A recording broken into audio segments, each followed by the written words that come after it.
Oke, kembali lagi di So Jadi Pandit. Gue mau bahas pertandingan yang tadi malam, semifinal Champions League, dan gue akan bikin preview nanti malam itu ada Manchester United berhadapan dengan Chelsea. Oke, jadi kita langsung aja bahas ke Liverpool.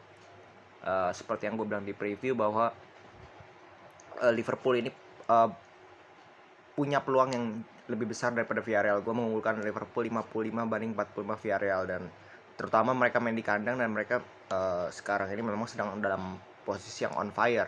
Dan bahkan posisi Liverpool ini, mereka itu nggak butuh main bagus selalu untuk bisa meraih kemenangan. Mereka main jelek pun bisa meraih kemenangan, dan uh, terbukti pertandingan kali ini mereka totally, kalau gue mau langsung ringkas itu ya, mereka menang segalanya daripada Villarreal. Villarreal itu benar-benar nggak dikasih nafas lah istilahnya. Kita bahas dulu dari starting line up. Starting line up Liverpool itu yang terbaik menurut gue.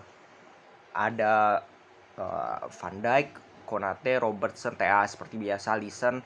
Di tengah itu Thiago, Fabinho dengan Henderson. Di depan Luis Diaz, Mane dan juga Salah. Ini udah terbaik menurut gue. Villarreal tanpa seorang Gerard Moreno, artinya benar-benar nih orang Gerard Moreno cedera ya. Nah, ini permasalahannya ya. Mereka main 4-4-2 yang otomatis tidak ada striker. Mereka bermain dengan dua bukan real striker, tapi dua pemain cepat lah istilahnya, dan Juma dan juga Chukwueze. Terbukti dari awal Liverpool ngegas, bener-bener ngegas, menguasai pertandingan, mengurung Villarreal. Dan ya Villarreal juga nggak bisa apa-apa, cuman ujung-ujungnya uh, mereka ingin mengandalkan counter, tetapi counter itu benar-benar tidak dikasih oleh Liverpool, sehingga mereka ujung-ujungnya buang bola, sedikit menguasai bola, habis itu kerebut lagi, dan memperlihatkan memang benar-benar ya Liverpool ini unggul dari segala sisi. Bahkan banyak banget peluang di babak pertama yang harusnya bisa terjadi gol. Kena mistar Thiago, depan gawang heading Mane, shooting Luis Diaz dari luar kotak penalti. Gue sampai lupa gitu, saking banyaknya peluang dari Liverpool yang harusnya bisa menjadi gol. Salah berapa kali depan di kotak penalti, tendangnya masih ke atas. Tapi yang permasalahan di babak pertama itu cuma satu dari Liverpool, yaitu efektivitas. Mereka tidak bisa cetak gol.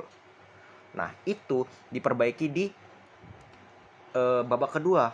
Masuk babak kedua, uh, akhirnya mereka bisa mencetak gol, dan ya gue rasa gol itu tinggal tunggu waktu, karena mereka itu benar-benar gempur Villarreal.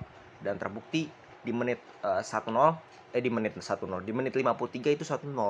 Itu bunuh diri dari bek kirinya. Kalau lihat Henderson crossing di flag kaki dia, sehingga bola itu uh, membelok. Ruli nggak bisa nangkap, Ruli nepis, tapi ya udah terlanjur gitu, dan akhirnya masuk ke gawang. Dan itu membuat Villarreal ya semakin tertekan, karena Liverpool kalau 1-0 dia bukan parkir bus, tapi makin mengincar gol kedua, 3, 4. Dan terbukti 2 menit berselang, combination play dari Salah dan juga Mane, 2-0. Sangat layak 2-0.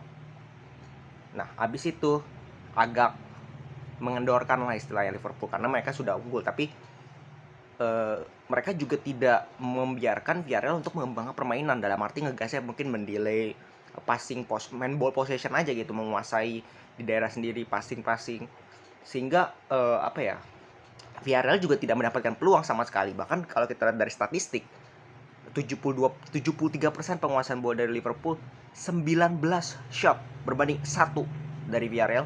Itu bukan on target. Jadi dua big chances dari Liverpool, ya dua, ada beberapa gol ya, bukan dua gol itu ya. Satu gol mungkin dari Mane, satunya lagi bukan, karena kalau kita gol pertama itu bukan big chances.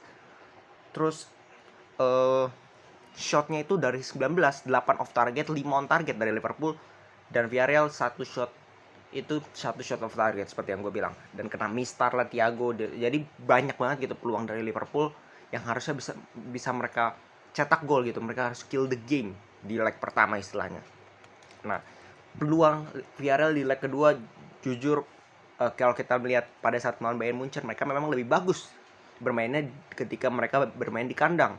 Mereka bisa merepotkan Bayern Munchen, bukan hanya satu kali counter, satu kali gol. Enggak, mereka justru lebih banyak peluang kalau lihat. Tapi ini permasalahan Liverpool sudah unggul 2-0. Apakah Villarreal bisa comeback? Karena kalau kita lihat pada saat melawan Bayern Munchen, mereka menciptakan peluang berbahaya, iya.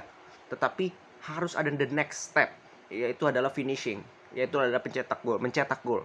Nah, itu tidak dilakukan pada saat melawan Bayern Munchen. Mereka hanya cetak 1 gol, padahal peluang berbahaya banyak. Pada saat melawan Liverpool nanti, mereka selisih 2 gol. Mereka harus cetak 2 gol minimal untuk memaksakan ke extra time. Apakah itu mungkin? Ya, menurut gue sulit, karena Liverpool juga tidak akan tinggal diam. Mereka dapat space karena Villarreal akan lebih keluar. Kita tahu long ball Liverpool, direct play Liverpool memanfaatkan 3 pemain cepat di depan. Ini akan sangat berbahaya. Jadi menurut gue Liverpool sudah 1 langkah di final Liga Champions. Nah, tapi kita lihat, namanya juga sepak bola, siapa tahu ada kejutan dari Villarreal.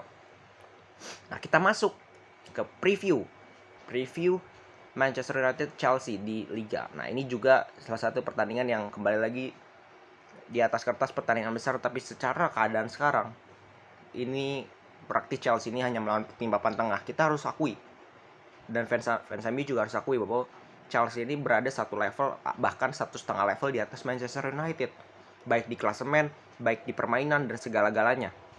Nah, ditambah pemain yang absen dari Manchester United ini gue bacain ada Paul Pogba, Luke Shaw, Jadon Sancho, Maguire, Fred, Cavani, dan juga Wan-Bissaka.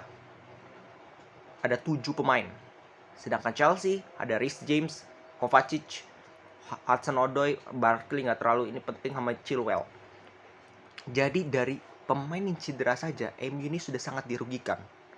Banyak sekali pemain yang cedera pada pertandingan kali ini tidak bisa ditampilkan. Ditambah penampilan mereka yang sangat buruk di beberapa pertandingan terakhir. Dan bukan strategi menurut gua, karena strateginya nggak jalan itu bukan karena pelatih tidak punya strategi, tetapi pemainnya ini tidak bisa menjalankan strategi yang diberikan. Tidak punya mental, tidak punya moral, tidak punya moral kemenangan itu nggak ada rasa pengen menang. Kalau lihat pemain-pemain sepak bola ketika masuk ke pertandingan, apalagi tim besar, itu harus punya feeling bahwa kita akan menang, kita pasti menang. Tapi MU tidak punya itu pemain.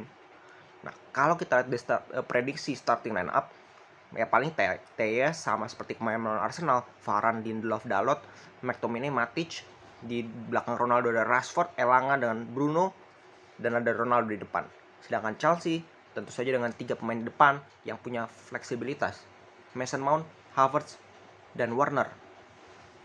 Di tengah Kante, Jorginho, Aspi, Marcos, Alonso.